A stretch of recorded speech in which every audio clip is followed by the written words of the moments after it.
Hey there, welcome to this blog and this video called Choosing the Right Berries for Your Perennial Garden. My name is Nikki Schauder from permaculturegardens.org, and we want to get you set up on the right path to choosing the right berries and not wasting your money on the wrong ones. So how do you do this?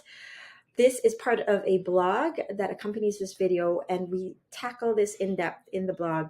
First, if you haven't considered it or you're not quite sure whether you should incorporate any berries, what reasons we give to grow berries in the first place. And then we'll share with you some of the berries that we think are the best bang for your buck, 12 curated berries for you to consider. And then finally, give you those parameters, those questions to ask before you make that purchase of your berry of choice. So let's get started. Why grow berries in the first place? So first of all, berries are easy to grow. Once you get the right berries and the right setup, like if it's established right, they're easy.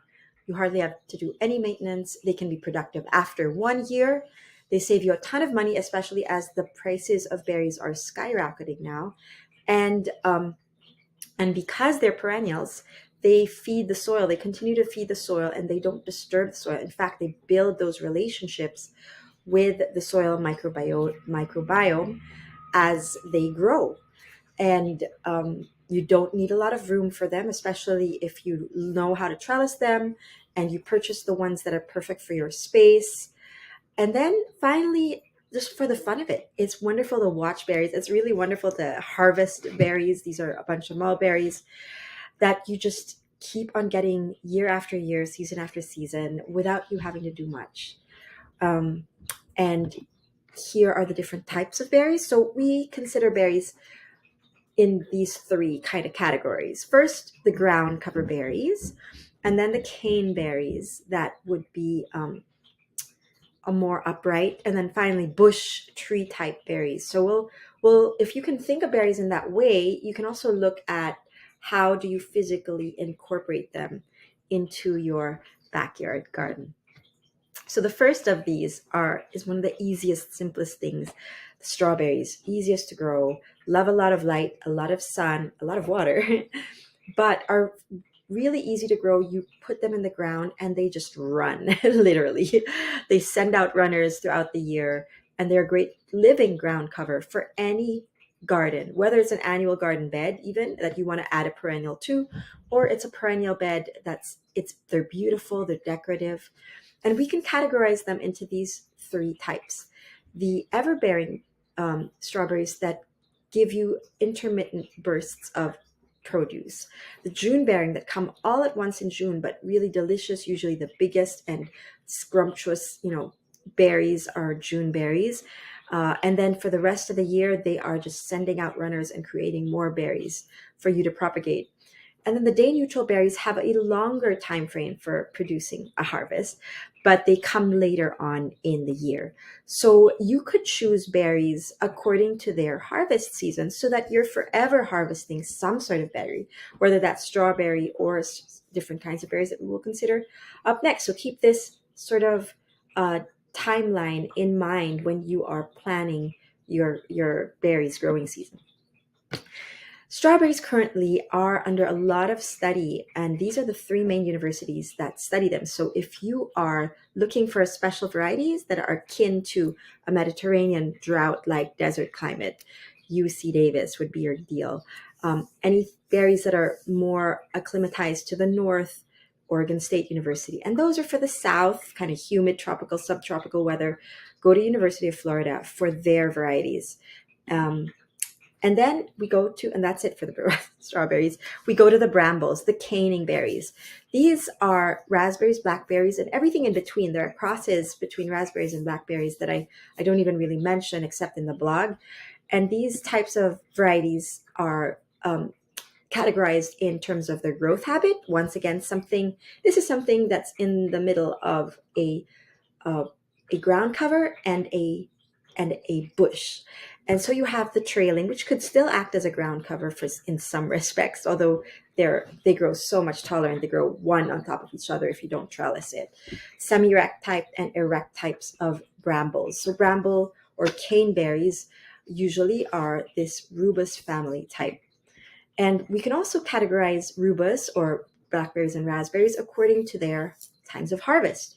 Now, here's where, if you would allow a little bit of terminology, we have the words floricane and primocane come into our vocabulary.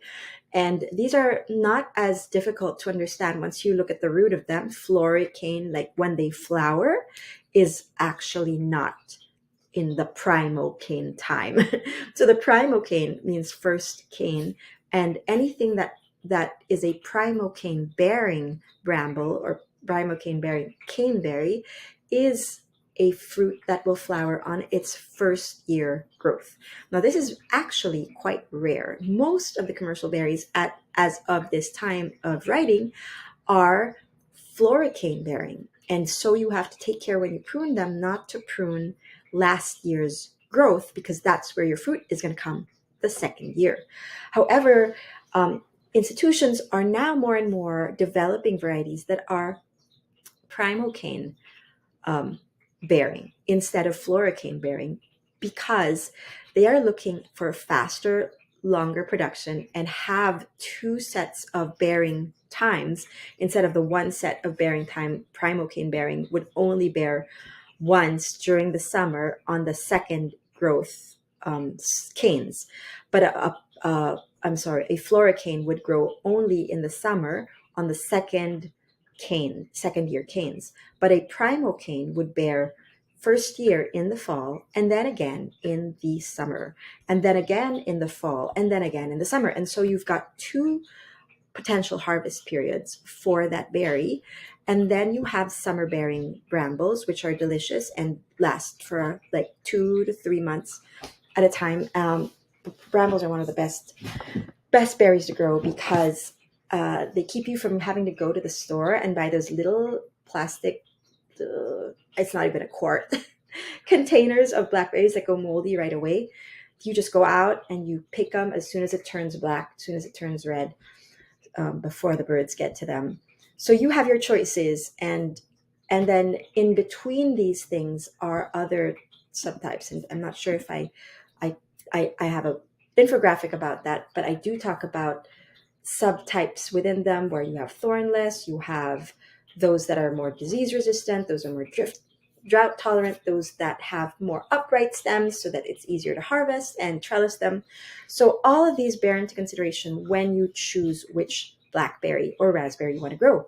So select a variety first and foremost that will grow in your climate, and then one that has been bred to be more disease resistant. And if your location has options, choose a variety that will yield a longer amount of time for you. Then finally, if you have this option too, and you think you want ease of cultivation and still want to keep something that's yummy, test and see if the thorniness is worth a certain variety, or if you could do without them by choosing a variety that's thornless, which does not mean there are no thorns. It just means that there are less thorns. The merry year is born like the bright berry from the naked thorn. Hartley Coleridge. My husband Dave put this quote in.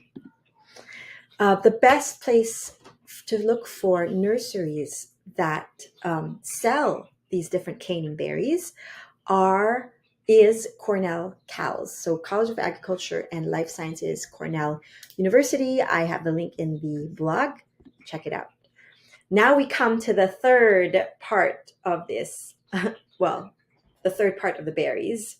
We talked about the ground cover berries, the caning berries. Now we go to the bush berries, and that has to do with blueberries and all the other berries that we see here: cranberries, lingonberry, goji berries, currant berries. So I'm going to go just rush right through them because I don't want this. I recorded this really long video for you all, and I think you deserve a shortcut.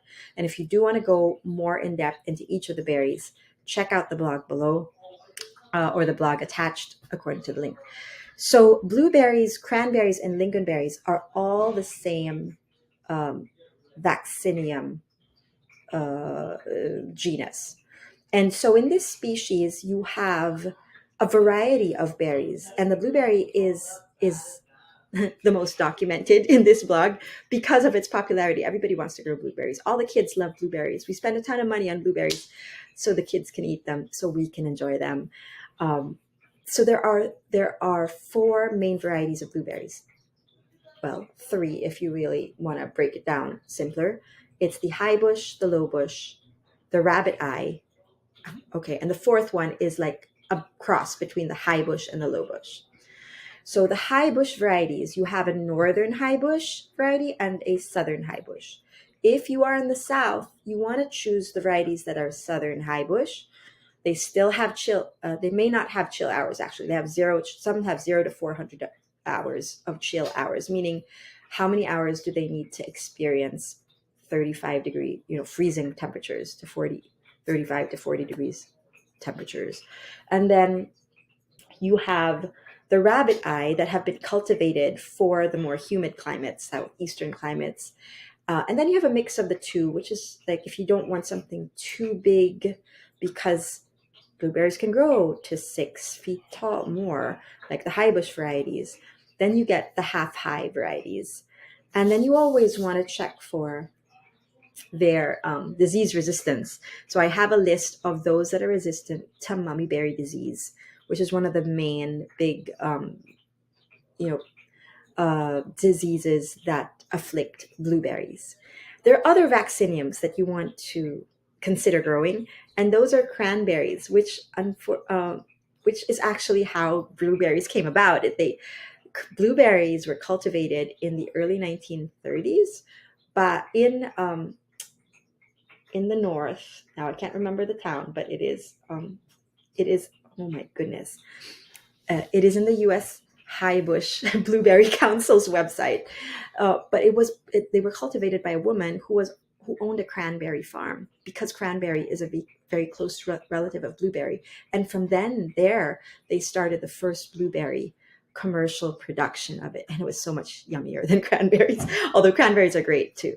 So cranberries and lingonberries are both those kind of tart berries that are cousins of the blueberry that you can grow.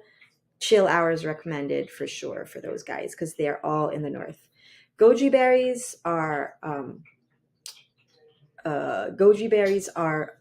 also known as wolfberries, hailed from China. Totally different family, Lycium, which is related to the Solanaceae, related to tomatoes. You know how we have lycopene in tomatoes, so goji berry is related to tomatoes, but they start out as blue flowers and then they become these red juicy berries that are shriveled up in your teas. They're very medicinal, lots of great antioxidants. They're in all the superfoods. So one consideration is that they do need some chill hours as well, and they are they are actually originally from China, and yet they have a wide range. Their pH is closer to neutral, so it's a possibility to grow them in soils that don't have to be acidified, just like blueberries need to be acidified. The soils need to be more acidic than not. There's another family of cane-like types, although they're not classified as caneberries. Those are currant and gooseberries, and they're the family Rebis. And those guys are relations. Gooseberries are so cute. Currants as well, autumn olive and gummy berries, and as well as sea buckthorn, which is spelled wrong here, are of the family that is one of the few non-fabaceae, non-leguminous plants that are nitrogen fixers. So that's what's interesting about them, is that they fix nitrogen quite naturally in the soil, and because of that, everything around them grows well, and they cannot die. So now, I know I've heard people like, oh, autumn olive, it's invasive, or gummy berry is not. It for us was such a great help to our pawpaw tree. It was right beneath it. These guys are shade loving. These Eleaganus autumn olive gummy. Sea buckthorn is hot climate loving.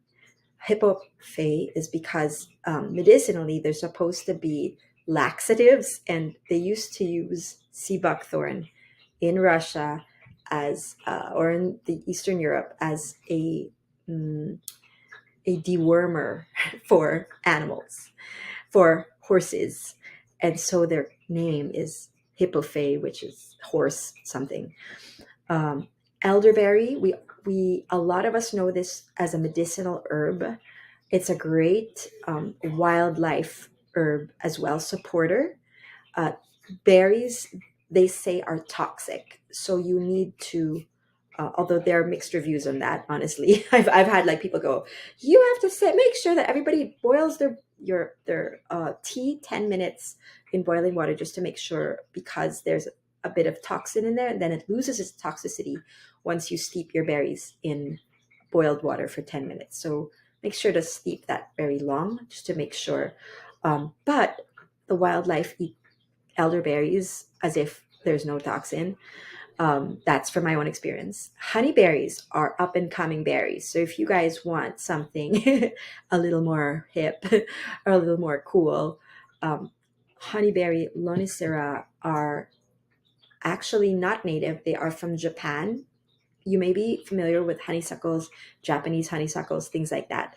Those honeysuckles originated from Japan and Russia, and so they need chill hours, but their berries are more potent and more nutrient dense than blueberries, and so they are so and they're funny looking too. They're like squished squished versions of these.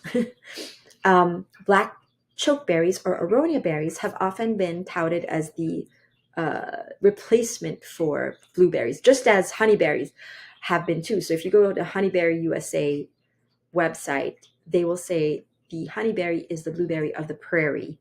Different climates, can go farther in different ways.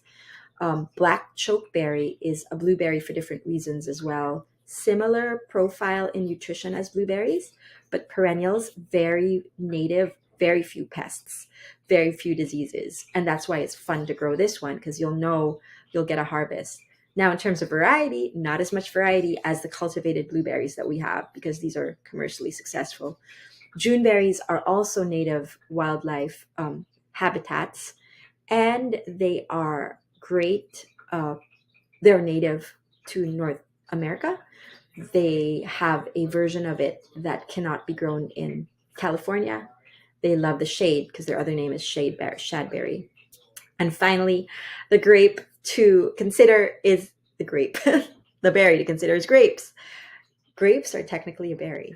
So how do you choose which berry to grow? And that therein lies the question. I'm going to hop off from here and um, and pop on over to that portion of my blog where I can help you sort that out. So first, you want to make sure that it's climate appropriate, right? Your climates are changing. What do you currently feel in terms of the heat? Like if you live in Texas, you're not gonna want something that.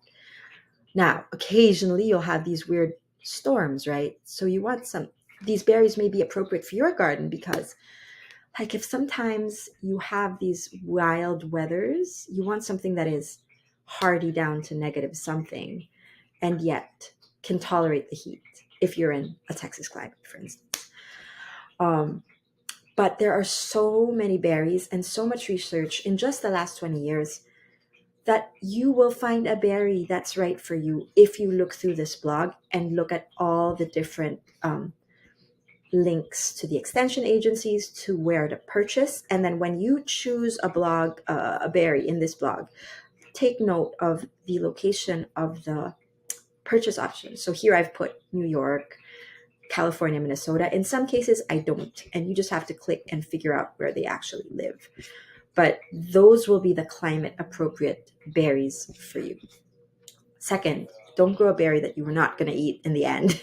So if you're like, oh, aronia sounds so good, but you've got picky eaters, you've never had aronia before, have aronia first and try and see if you like it before you commit, or commit to eating it no matter what when you buy it. And then the third is choose your berry plant according to its function. So in permaculture, we talk about stacking functions. One plant, one element, multiple functions. And A berry is a great example of that, especially if you look at those sea buckthorn. Uh, it's this one, silkworm habitat, if you wanted silkworms, berry, medicinal. Like this was antiviral. It is. It is also the habitat of other insects, great in vitamin C, antioxidants. They have multiple functions, functions upon functions. Elderberry, medicinal, um, sea buckthorn, nitrogen fixer. So especially if you're looking for specific things like I need a pollinator plant, I need a medicinal plant. I don't need just something to feed me. I also need to feed the wildlife. Make that govern the choices that you make, and make sure that a berry gives you joy and that it feeds you more ways than one. Choose your berry plant according to its physical growth habitat. Now, because there are different growing characteristics and you have a different, each one has a different space. Somebody may live in an apartment, in which case you need a potted berry, and there are varieties for that um, listed here. Um, and some people might have a big sprawling farm and may have the means to trellis and may need to create a guild. We talk about permaculture guilds in here. And we talk about, and then choose according to your length of harvest. Here's an infographic that shows you just among the blueberries how long your season of blueberry harvest can be, depending on how many varieties you choose. Um, Choose pest and disease resistant varieties. And then finally, I have a few FAQs here that would help anybody who's interested to go deeper into the etymology of a berry. Let us know if there's a berry among this list that you've grown that you'd like to share, and email us. And finally, if you are looking for a way to incorporate this into a design that's permaculture, check out our Sage app, will you? And test drive it for free at the moment. So take care, and we hope that this has helped narrow down your choices for berries and add berries to the long list of plants in your backyard garden.